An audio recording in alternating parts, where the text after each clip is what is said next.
아직도 2잔 더 있어.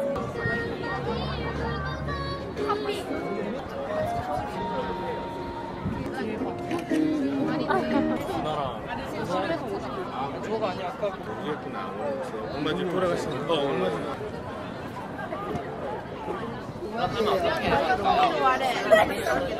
여기로 오세요. 여기로 오세요. 봉사하시고 영원한 생명을 주시면 감사합니다. 나는 뽑아주세요.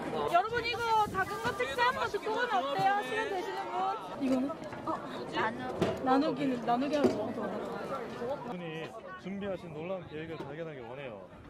그 삶 속에서 예수님을 닦기를 위해 죽으셨어요. 예수님만이 유일한 길이라서. 우리 사람들은 죄를 짓잖아요. 그래서 우리가 둘 중에 한 가지 선택을 할 수 있는데요. 하나님은 그래서 우리에게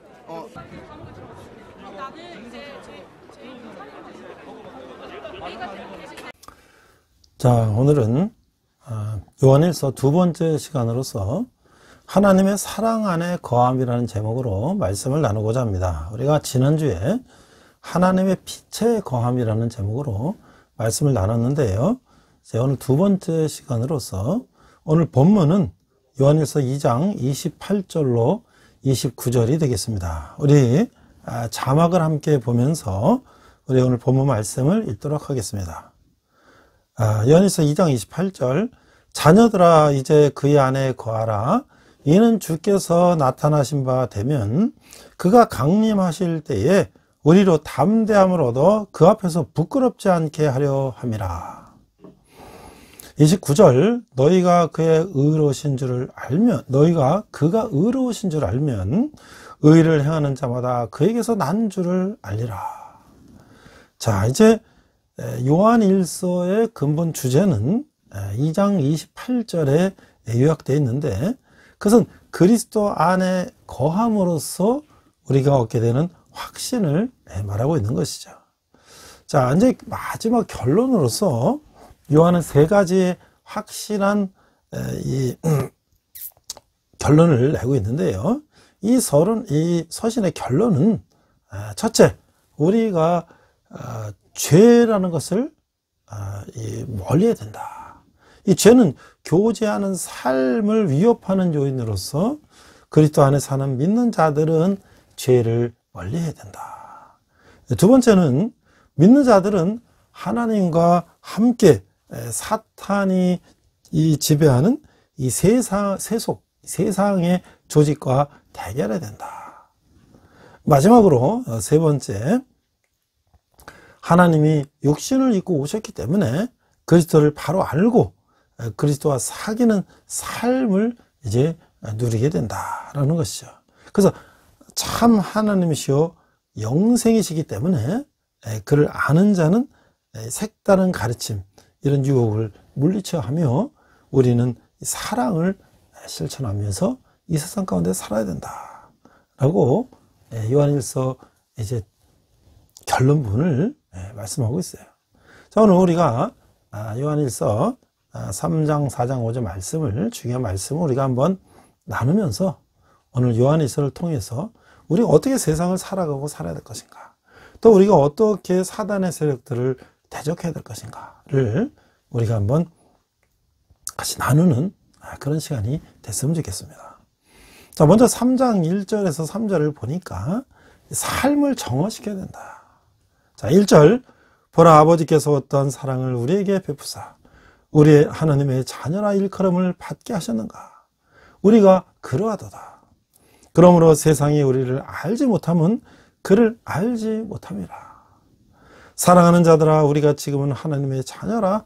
장래 어떻게 될지는 아직 나타나지 아니하였으나 그가 나타나시면 우리가 그와 같을 줄을 아는 것은 그의 참모습 그대로 볼 것이기 때문이니. 3절, 주를 향하여 이 소망을 가진 자마다 그의 깨끗하심과 같이 자기를 깨끗하게 하느니라. 자, 이게 요한이 여기서 이제 자녀들아 라고 계속 얘기하고 있죠. 그러니까 이것은 뭐냐면 그리스도인은 하나님으로부터 태어났다, 났다 라는 사상을 이제 의미하는 거죠. 그래서 바울이 자녀들아 하는 것도 같은 맥락이라는 거예요. 그래서 이 바울은 특히 이 자녀, 하나님의 자녀와 종, 그것을 이제 대비해서 말씀을 했죠. 우리는 하나님의 자녀라는 것이죠. 하나님의 이 종이 아니라. 자, 그래서 3장 3절에 보니까 이 소망, 이 신약 성경 전체로는 이 소망이 무엇인가? 이 소망의 주된 내용은 그리스도께서 그를 찾는 모든 자를 위해서 다시 오신다, 재림하신다. 이것을 말씀하고 있다고 하는 것이에요. 그래서 우리는 어떻게 의를 실행할 것인가? 3장 4절 보니까 죄를 짓는 자마다 불법을 행하나니 죄는 불법이라. 자, 이 죄가 우리가 이제 헬라어로 하마르티아라고 얘기를 합니다. 또는 이제 아놈이라는 말도 있어요. 근데 하마르티아는 원래 관역을 벗어난다, 그런 의미가 있다고 하는데, 하나님의 계명을 파괴하거나 율법을 어기는 죄를 뜻한다. 또 아노미아는 뭐냐? 하나님의 존재 자체를 부인한다. 여기서는 뭘 말했냐? 하마르티아를 썼어요. 왜냐하면 그 교회 안에서 죄를 짓던 자들은 하나님 자체를 부인한 것은 아니지만 그들이 예수님이 성육신, 인간으로 이 땅에 오신 것을 부정함으로써 여러 가지 계법, 계명과 율법을 어기게 되었기 때문에 이 관역을 비껴나가는 그런 믿음을 갖고 있었다라고 말씀하고 있는 거죠. 자, 이제 8절을 보겠습니다. 죄를 짓는 자는 마귀에게 속하나니 마귀는 처음부터 범죄함이라. 하나님의 아들이 나타나신 것은 마귀를 멸하심이라. 자, 이 9절에서 요한이 언급한 두 종류의 인간이 있다. 하나님의 아들과 마귀에 속한 자가 있다.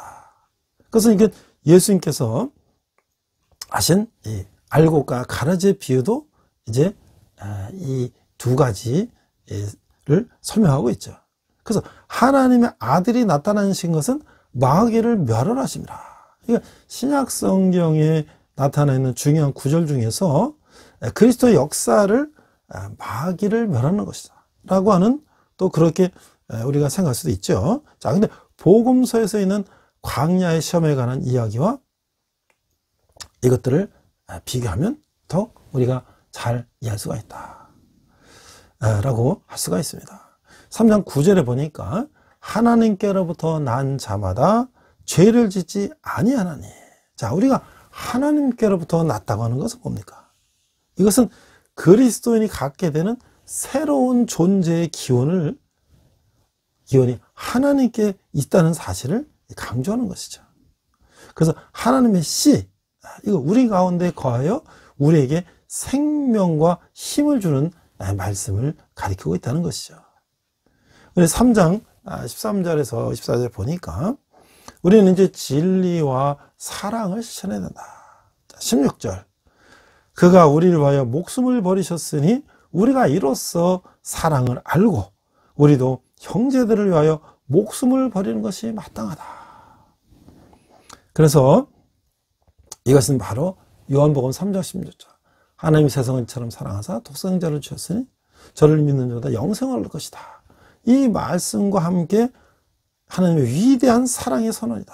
그래서 이 사랑이 우리로 하여금 하나님의 자녀가 되게 하고 우리에게 영생을 주는 것이다. 그래서 가인은 그 형제를 죽였지만 그리스도는 우리를 위해서 자기의 생명을 바치신 것이 바로 그리스도의 사랑이다 라고 말씀하고 있는 것이죠. 자, 3장 17절에서 18절을 보니까 17절, 누가 이 세상의 재물을 가지고 형제의 궁핍함을 보고도 도와줄 마음을 닫으면 하나님의 사랑이 어찌 그 속에 거하겠느냐. 18절, 자녀들아, 우리가 말과 혀로만 사랑하지 말고 행함과 진실함을 하자. 그래서 형제를 위해서 목숨까지도 버리는 사랑이 무엇을 의미하는가를 구체적으로 말하고 있어요. 사랑의 실천이 기독교 신앙의 시금석이라는 것을 당시 윤리적인 교사들과 신도들에게 호소하고 있는 것이에요. 3장 21절, 사랑하는 자들아, 만일 우리 마음이 우리를 책망할 것이 없으면 하나님 앞에서 담대함을 얻고, 그 담대함이라는 건 뭐예요? 이건 말할 수 있는 자유. 그래서 우리가 책망할 것이 없으면 하나님 앞에서 우리는 당당히 말할 수가 있다는 것이죠. 자, 이제 4장으로 가니까 영들에 대한 시험. 이게 이제 우리가 영지주의라든지 여러 가지 이제 예수님을 대적하는 그런 세력들이 있어요. 또 예수님을 부인하는 그런 세력들에서 우리는 영을 분별해야 된다. 4장 1절 사랑하는 자들아 영을 다 믿지 말고 오직 영들이 하나님께 속하였나 분별하라. 많은 거짓 선지자가 세상에 나왔음이라. 이것은 2000년 전 예수님이 십자가에 돌아가시고 부활하신 그때나 2000년 후인 지금이나 우리가 한결같이 명심해야 될 얘기죠. 이 구절은 성령의 역사가 계명을 지키는 일과 서로 사랑하는 일에만 있는 것이 아니라 올바른 신앙 고백을 해야 된다는 것이죠. 그리고 또 영을 구별해야 되는 것에 있다고 하는 것을 우리에게 가르쳐주고 있는 것이죠. 4장 2절 이로써 너희가 하나님의 영을 알지니 곧 예수 그리스도께서 육체로 오신 것을 시인하는 영마다 하나님께 속한 것이요. 그러니까 예수 그리스도께서 인간으로 이 땅에 오신 것을 믿는 자마다 그 영은 하나님께 속한 것이다. 우리가 이제 뒤에서 영주에 대해서 아마 우리가 살펴볼 건데요. 그들은 자기들의 어떤 철학적인 관점, 자기들의 어떤 생각을 가지고 예수님의 인성과 신성 중에서 인성을 부인하는 그런 또 자기들만의 생각을 갖고 있었다는 거죠. 그것은 올바른 신앙 고백이 아니라고 분명히 말씀하고 있는 거예요. 4장 3절에 보니까 하나님의 영을 분별하는 기준은 올바른 신앙 고백의 여에 달려있다. 그것은 예수 그리스도가 역사 속에서 나타나셨음과 장차 오실 자임을 고백하는 것이다. 이것이 바로 신앙 고백이다 하는 것이죠. 그 4장 4절 자녀들아 너희는 하나님께 속하였고 또 그들을 이겼나니 이는 너희 안에 계신 이가 세상에 있는 자보다 크심이라. 이 그들은 뭐예요? 이게 그들을 이겼다. 그들이 누구냐? 적그리스도와 영과 거짓 선지자들을 말하는 거야. 그래서 하나님의 자녀들은 세상에 속한 자들을 이미 이긴 승리자들이라고 하는 것이죠. 자, 4장 7절에서 5장 3절에 보니까 우리는 그리스도의 사랑을 나누어야 된다. 이렇게 말씀하고 있어요. 4장 11절 사랑하는 자들아 하나님이 이같이 우리를 사랑하셨은즉 우리도 서로 사랑하는 것이 마땅하도다. 12절 어느 때나 하나님을 본 사람이 없으되 만일 우리가 서로 사랑하면 하나님이 우리 안에 거하시고 그의 사랑이 우리 안에 온전히 이루어지는 것이라. 이것이 이제 사도 요한의 가르침은 바로 하나님은 사랑이시다. 그래서 우리가 히브리서 믿음의 장, 베드로서 소망의 장, 그 다음에 요한 1, 2, 3서 사랑의 장 이렇게 얘기하지 않습니까? 이 사랑의 계명에 대해서 벌써 3번째 계속 반복하고 있는 거예요. 그러니까 하나님의 사랑은 예수 그리스도의 생애와 십자가의 죽음에서 구체적으로 나타났다고 하는 것이죠. 이런 큰 사랑을 받은 우리는 그 본을 따라서 우리가 서로 사랑하는 것이 마땅하다라고 이제 사도 요한은 말씀하고 있는 거예요. 자, 우리가 이제 성경을 볼 때마다 영지주의라는 말이 나와요. 그러면 이제 신학적으로 또 이제 여러 이제 신학적으로 이제 공부하고 연구하는 거지만 도대체 우리가 이런 이 영지주의는 도대체 뭐냐라고 하는 것을 한번 우리 간단하게 사전적 정의를 찾아서 한번 나눠보겠습니다. 자, 이게 그노티시즘이다, 영지주의다라는 것은 이 고대에 존재했는데 이거는 하나의 혼합주의적인 종교다. 근데 거기도 이제 다양한 분파가 있는데 어떤 그들이 말하는 신인 데미우르고스가 그 어떤 완전한 신의 영을 이용해서 물질을 창조하였고 인간은 참된 지식인 어떤 그 그노시스라는 게 이제 그리스 말로 이제 지식이라는 거예요. 그 지식을 얻음으로써 구원을 얻을 수 있다. 나름대로 자기네 나름대로 하나의 신과 교리를 만들어서 예수님 대적하는 그런 세력들을 말하는 것이죠. 자, 이것이 이제 고대에 있었는데 1945년에 어떤 나가마디 문서라는 이런 것들이 발견되고 뭐 이런 것들을 이제 연구해 보니까 그 영지주의가 그 옛날부터 있었다고 하는 것이죠. 그래서 그것은 그 초대교회 교부들이 그러한 이단적인 이제 교리를 이제 논박하는, 그러니까 이제 논증에서 그것을 반박하는 그런 문서들을 통해서 알려주고 있었는데, 자, 이게 이 논서들에서 영지주의라고 하는 것은 정통파 기독교에서 세력을 얻지 못하는 좌절을 겪은 그 배교자들이 창시한 타락된 형태의 교리를 가진 기독교 한 이단으로 이제 이렇게 소설되고 있다는 거예요. 자, 그래서 오늘날 또 연구를 보면 그 영지주의는 그 교리 체계가 아주 다양하고 특정한 종교 분파 또는 단체로 묶을 수가 없고 다양하게 나타나고 있다. 근데 그 영지주의 종교 운동이 가장 활발하게 전개된 시기는 기원 후 1세기부터 3세기까지로 기독교와 밀접한 관계 속에서 이것이 발전돼 왔다고 하는 것이에요. 그래서 정통파 기독교와 영지주의의 본질적인 차이는 정통파 우리 기독교에서는 구원을 믿음을 통해서 가능하다라고 하는데, 반면에서 영지주의는 뭐예요? 그것에서 지식을 알므로써 가능하다라는 것이 완전히 다른 것이죠. 우리는 오직 믿음으로 구원을 받는다고 하는 것이 기독교의 교리라고 하는 것인데, 자, 그래서 영지라는 건 뭐냐, 영자. 이게 이제 영혼 영자에다가 알제자를 써가지고 그걸 아는, 그 지식을 아는 거, 영적인 지식을 아는 거, 이런 말로서 이제 영지주의라는 말이 생겼다는 거죠. 그래서 영이라는 건 뭐냐, 그리스 말로 푸뉴마, 이 영이라는 거, 이 바람, 영, 이런 것들을 이제 그 말의 어원으로 삼고 있다고 하는 것이에요. 자, 그래서 그 어떤 물질주의 이런 것들을 가지고 그들은 주장하고 있다는 것이죠. 자, 그러면 우리가 간단히 한번 요약을 해서 그 영지주의자들과 정통 기독교의 차이는 무엇인가? 첫째는 그들이 어떤 믿음이 아니라 지식을 가지고 이제 구원의 수단이라고 생각했다는 거. 앞에서 얘기한 것처럼. 그래서 이것들이 가장 근본적으로 다르다는 것이죠. 그래서 우리가 하나님을 믿고 예수 믿고 성령님 삼일체 하나님을 믿음으로써 우리가 구원받는데, 이들은 어떤 영적인 지식을 알아야지 구원을 받는다라고 생각하고 있다는 거예요.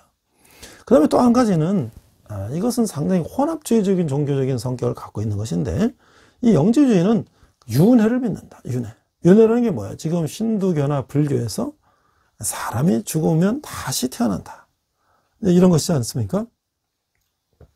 그래서 이런 것들은 우리 기독교하고 전혀 다른 그런 신앙 체계를 갖고 있다는 거죠. 어떻게 보면 오늘날 다른 이 종교, 혼합 종교와 유사한 그런 형태를 갖고 있다는 거예요.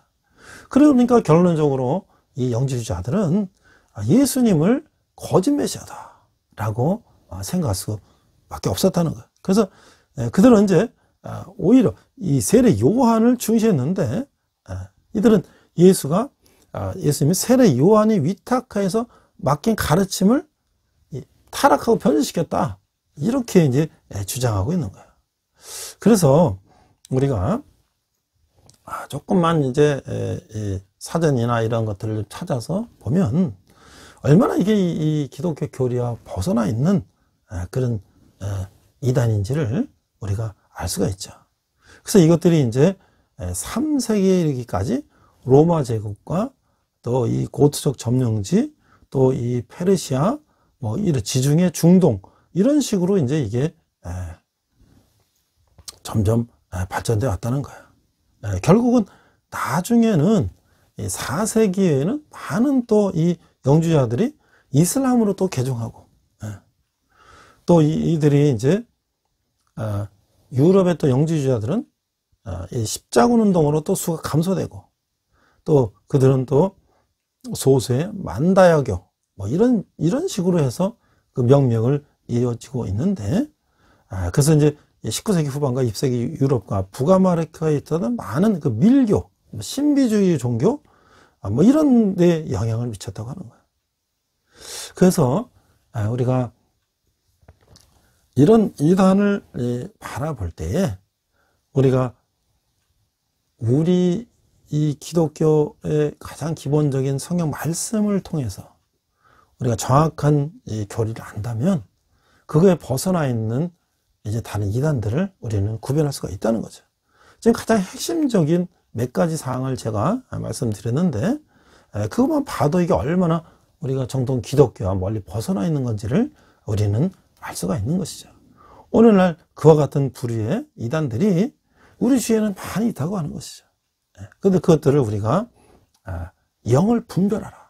그것은 과거의 2000년 전에만 얘기가 아니라 오늘날도 우리는 영을 분별해야 된다고 하는 것을 사도 요한의 가르침을 우리가 명심해야 한다고 하는 것이죠. 자, 이제 우리가 마지막으로 하나님과의 교제하면 우리는 어떤 결과를 얻는가? 우리는 이제 세상에서 승리할 수가 있다.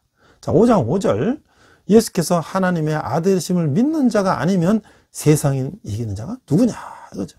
그러니까 하나님의 아들을 믿는 자는 세상을 이길 수 있는 자가 된다고 하는 것이죠. 그래서 우리는 구원의 확신을 갖게 된다. 5장 6절 이는 물과 피로 임하신 이시니 곧 예수 그리스도시라. 물로만 한 이요 물과 피로 임하셨고 증언하는 이는 성령이시니 성령은 진리니라. 우리가 이 물이라는 건 뭐예요?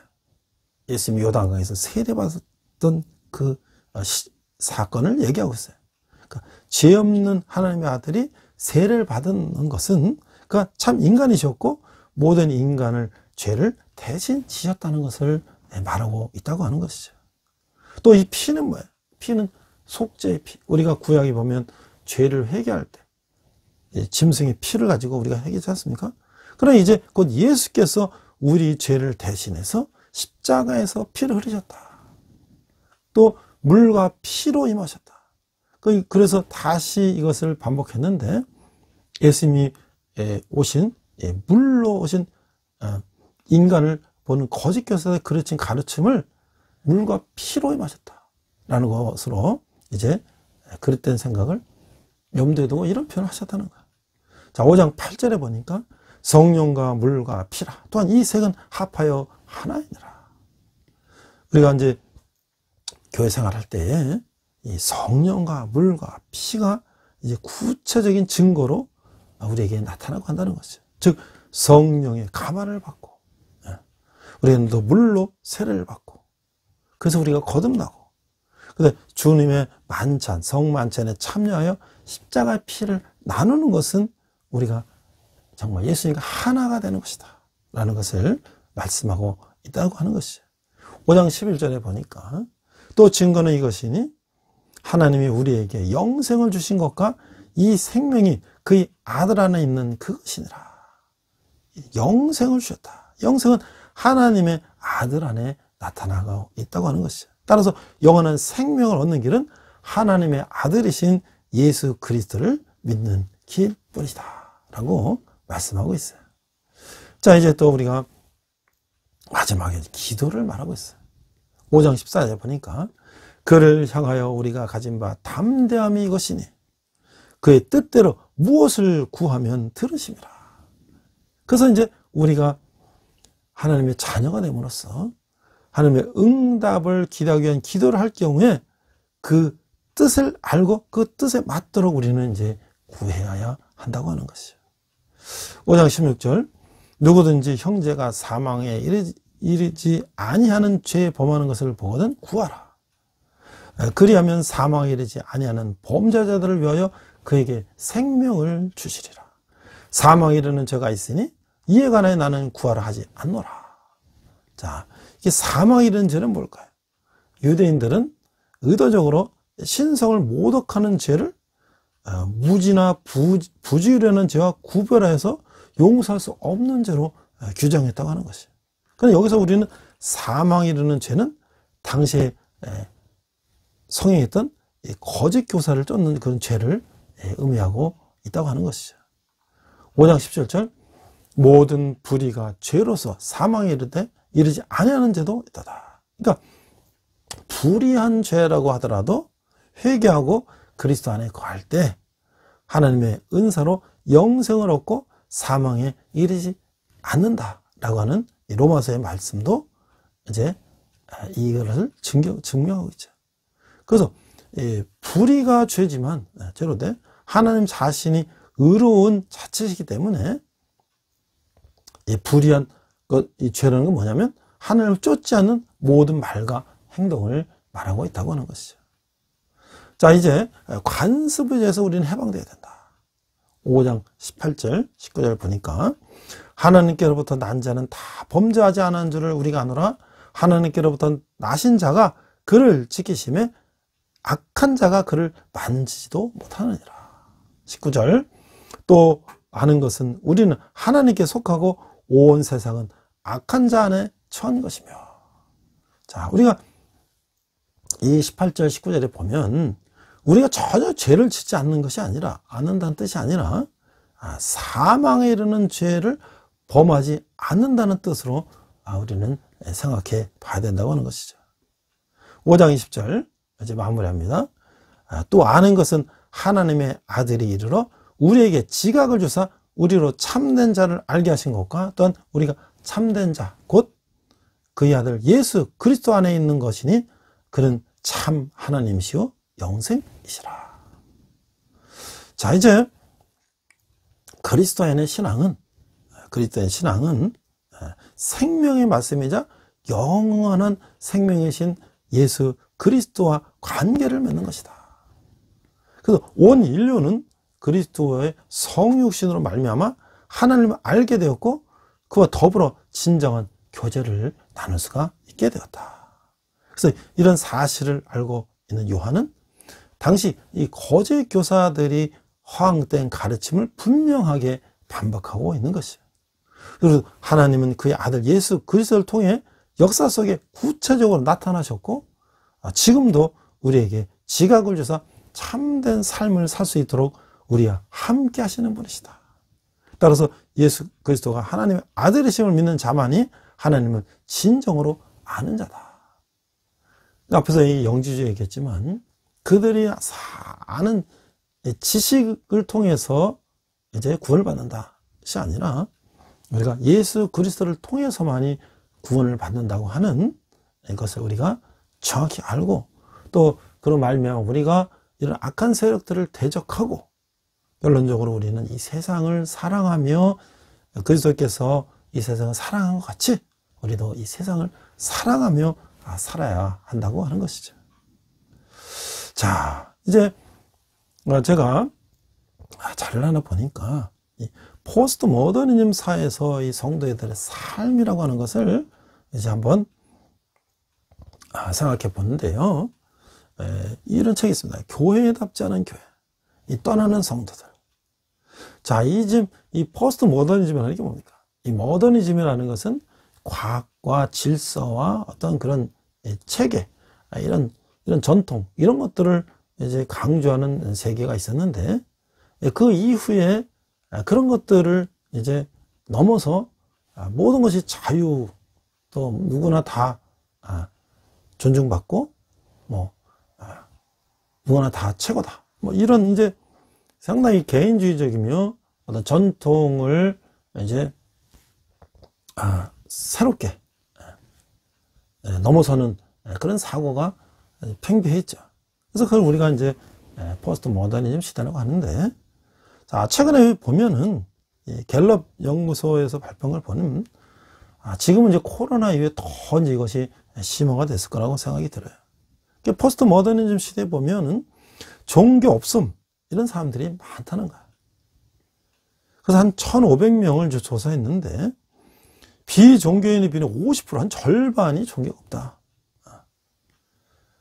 근데 특히 젊은 세대, 19살에서 29살 한 이 젊은 세대들은 거의 70%가 나는 종교가 없다.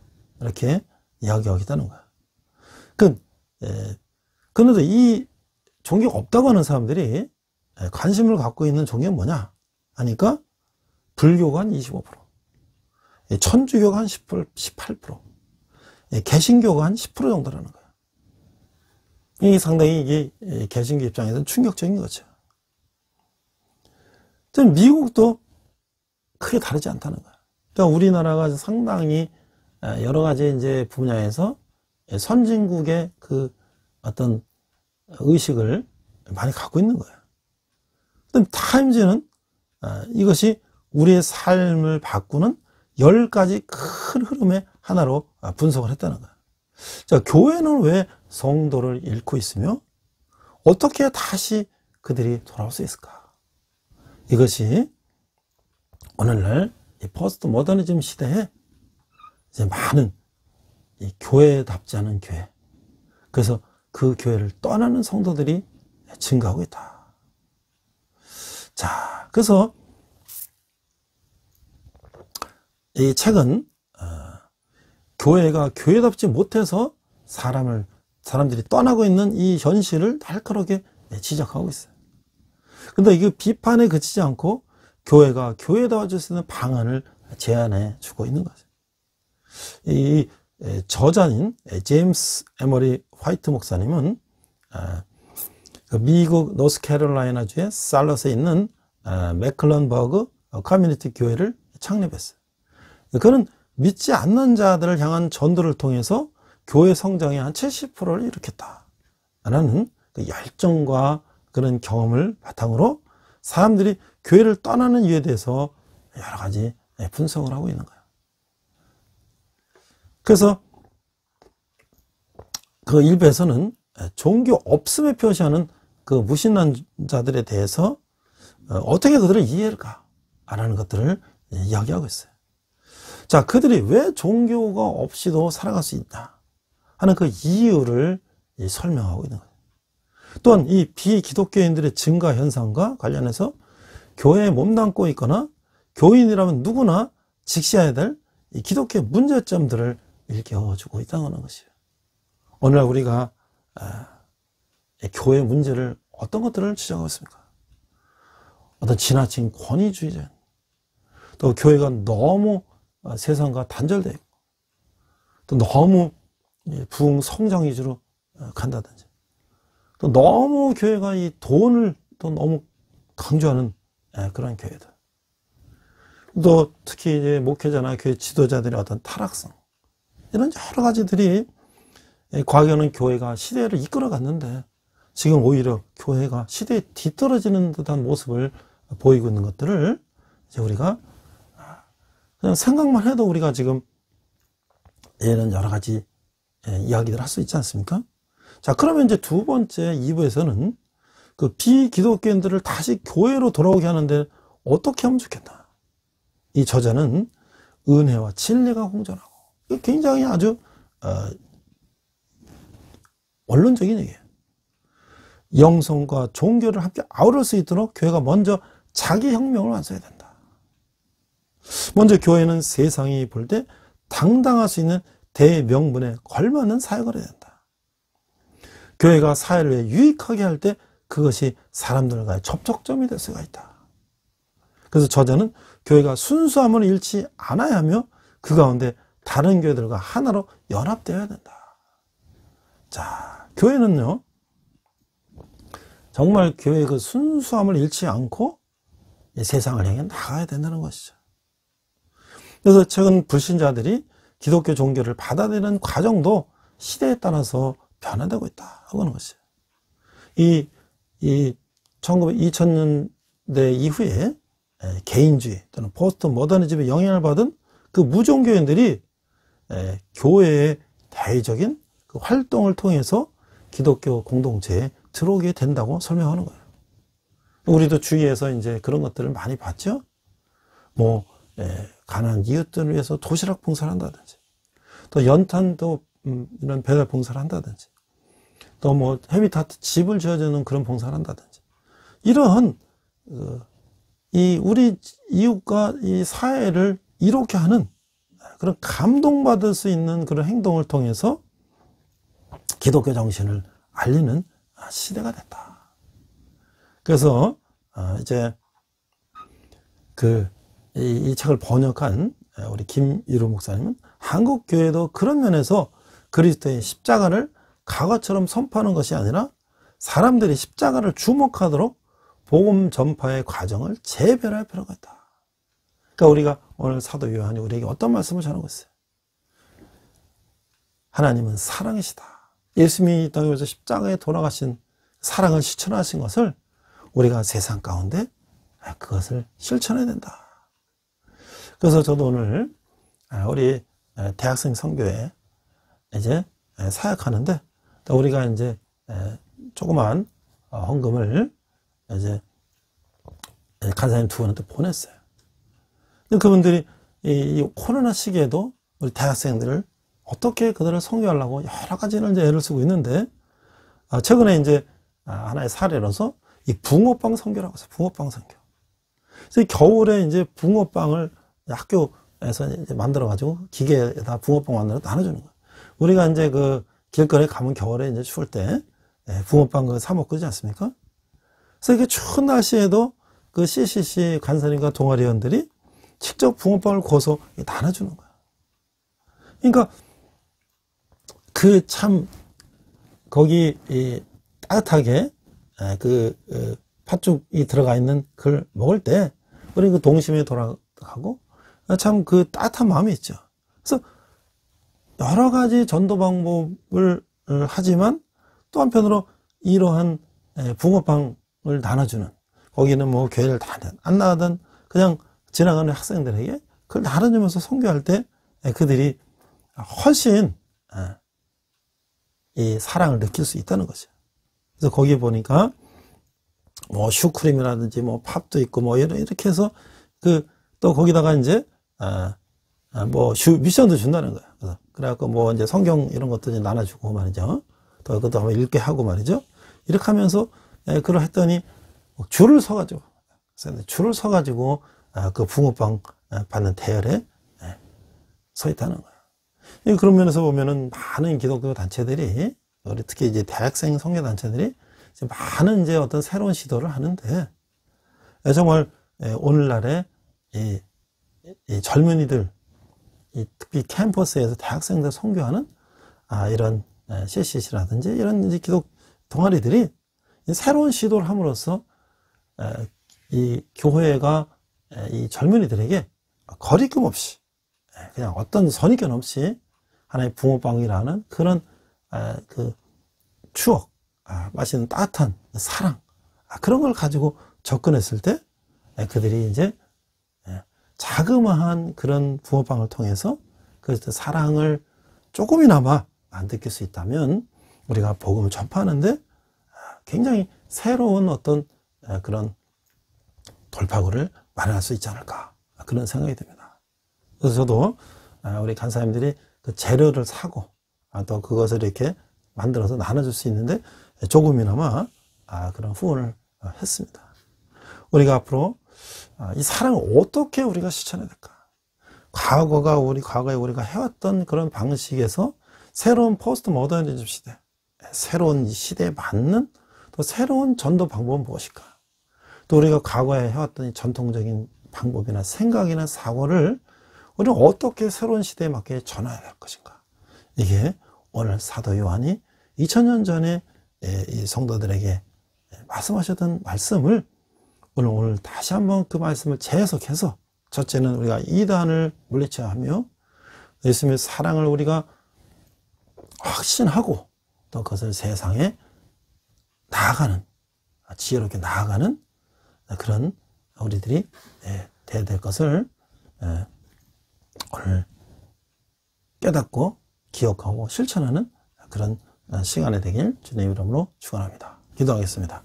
하나님 아버지의 은혜를 감사합니다. 오늘 요한일서 말씀을 통해서 영을 분별하라고 하는, 또 아직도 이 세상에 많은 그런 이단 세력들이 있는데 우리가 그들을 구별하게 하시고, 궁극적으로 예수님이 이 땅에 오셔서 우리가 죄를 대신해서 십자가의 피를 흘리신 그 사랑을 우리 어떤 방법으로 이 세상 가운데 실천하며 그 복음을 세상에 전해야 될지를 또 생각하며, 그런 또 방법들을 실천하는 저희가 되게 하여 주시옵소서.